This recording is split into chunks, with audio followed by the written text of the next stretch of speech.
¿Qué tal? Esto es Tres al Hilo en Perú. Hoy es 21 de diciembre de 2022. Yo soy Nelson Peñarrera Castillo, reportando desde Sullana. En esta edición, Perú se va a nuevas elecciones generales sin constituyente. Además, el nuevo drama mexicano.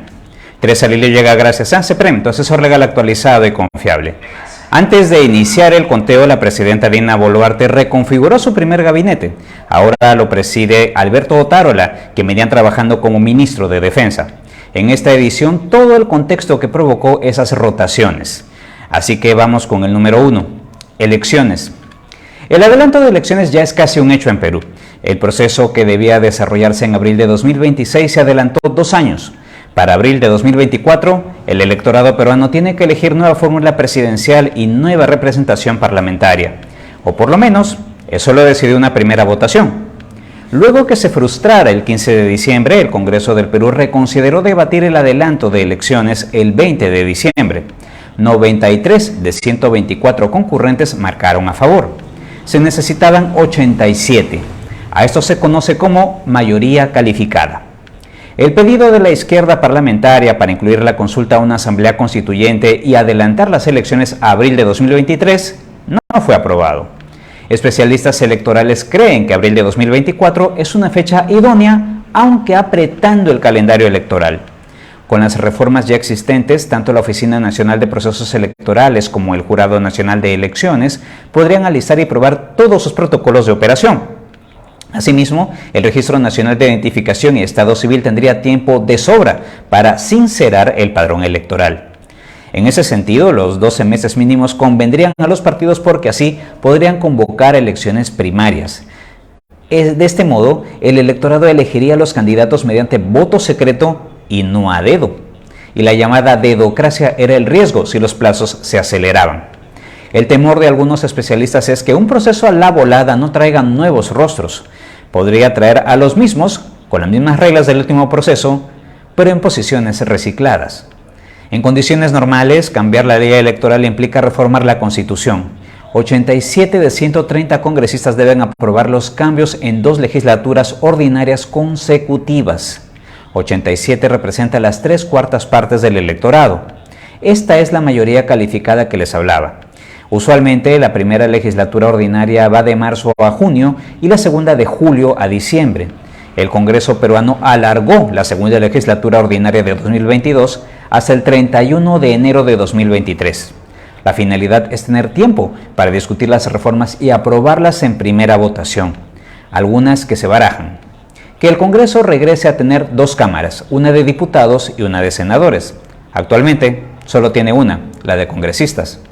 Que los legisladores se puedan reelegir en periodos consecutivos.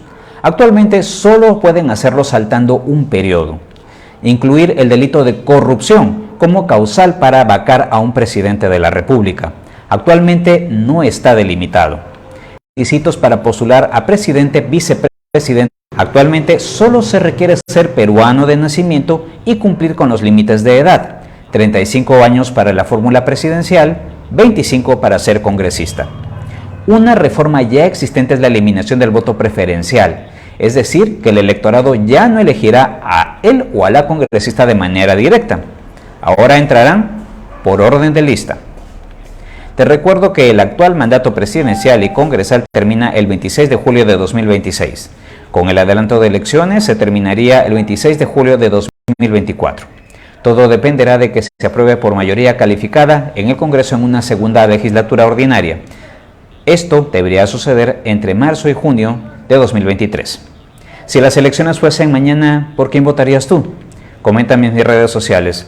Me encuentras como @NelsonSullana. Vamos con el número 2, asilo. El gobierno de México concedió asilo político a Lilia Paredes, la esposa del presidente o del expresidente Pedro Castillo. El gobierno mexicano interpreta que Paredes es una perseguida política. La gracia alcanza a su hijo e hija menores de edad. La presidenta del Poder Judicial, Elvia Barrios, recordó en CNN en español que Paredes está bajo investigación fiscal. También subrayó que el Poder Judicial peruano es independiente de cualquier otro poder político. Como hemos informado en ediciones anteriores, el Ministerio Público cree que Lilia Paredes coordinaría una alegada organización criminal. La intención sería recoger sobornos en obras públicas. El cabecilla de esta organización sería el expresidente Pedro Castillo. Hablaremos de él más adelante en esta edición. En cumplimiento de convenciones internacionales, el gobierno peruano concedió un salvoconducto a Lilia Paredes y sus hijos. La ex primera dama aún no tiene una acusación formulada ni impedimento para salir del país. Si ésta se formulara, Perú podría activar un pedido de extradición a México. Quien sí tuvo que irse fue el embajador mexicano en Perú. Pablo Monroy llegó este 21 de diciembre a Ciudad de México junto con Lilia Paredes y sus hijos. El Ministerio de Relaciones Exteriores acusó al gobierno mexicano de entrometerse en asuntos de política peruana. En realidad, a contar su versión sobre la política peruana tras el golpe de Estado que dio el expresidente Pedro Castillo. Inicialmente se le iba a dar el asilo político a él, pero fue detenido en el trayecto entre Palacio de Gobierno, en el Cercado de Lima, y la legación mexicana en San Isidro, Lima. Hablamos de un trayecto de 7,5 kilómetros más o menos. El presidente mexicano Andrés Manuel López Obrador calificó la expulsión de su embajador en Perú como arbitraria, pero aclaró que no romperá relaciones diplomáticas con Lima. Mientras tanto, en México, Teresa Lilo entiende que la decisión del gobierno mexicano por proteger a la antigua familia presidencial peruana ha causado extrañeza.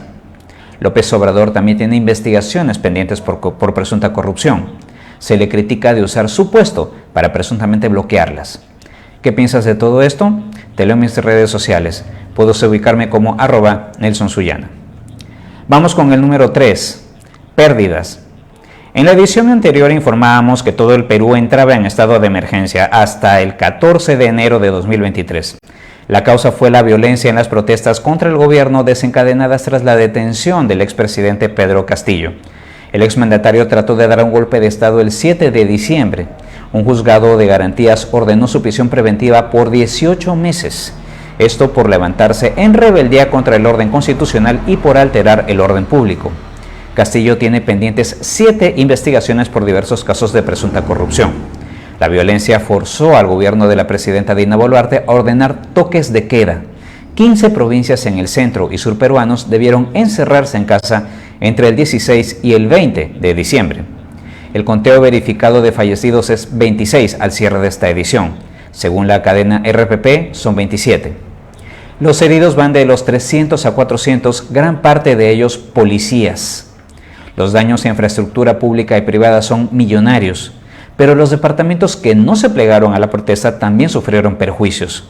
Hablando solamente por Piura, los únicos lugares donde se protestó fueron la ciudad de Ayabaca y el distrito de Huarmaca. Ambos se ubican en la zona andina. En el resto del departamento la vida trató de mantenerse activa. Sin embargo, las protestas en el centro y sur del Perú afectaron gravemente a la agricultura y al turismo. En el Valle de San Lorenzo, productores de mango que se aliaron a los de Casma, Ancash, para exportar se vieron impedidos de trabajar. El bloqueo de Chao La Libertad impidió cumplir con compradores internacionales. El mango peruano se vende a Estados Unidos y Europa en esta época del año. Por lo mismo, negocios que se iban a cerrar con compradores de esos lugares se frustraron. En general, se estima que la agroexportación perdió $100 millones debido a los bloqueos.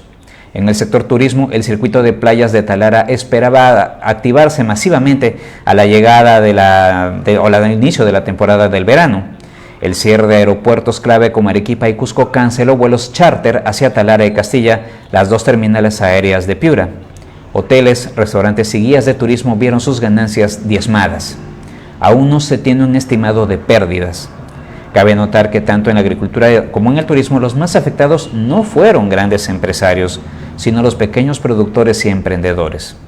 Para cerrar el dato económico, el Banco Central de Reserva del Perú bajó su expectativa de crecimiento del 3% al 2,9% para 2022. Sin embargo, la inflación peruana cerraría este año dentro del promedio mundial, entre 7% y 8%.